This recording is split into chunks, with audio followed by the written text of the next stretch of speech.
Hey everyone, so I've got this piece here and I wanted to show you because there's a lot of questions on how do you check if your piece is a veneer.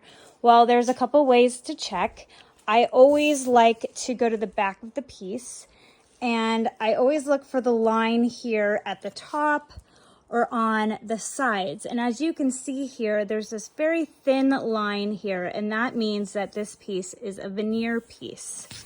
And sometimes if you can't see it on the back, another good way is to check the drawers. Okay, so I've got one of the drawers here and you can see that line again. And this definitely means that parts of this drawer is a veneer. So when you go and you sand veneer, there's always a chance that you can burn through it. And I like to use a sandpaper grit of no less than 150.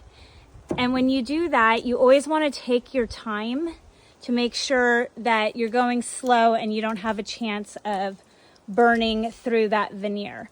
Now, sometimes you can't get that finish off like using the 150. So I will drop it down to a 120 if I'm having a heck of a time trying to get it off. But I always set my sander to setting 1. This way I'm going slow, I'm taking my time, and I'm not gonna burn through that veneer. So hopefully that tip helps for you guys. See you later.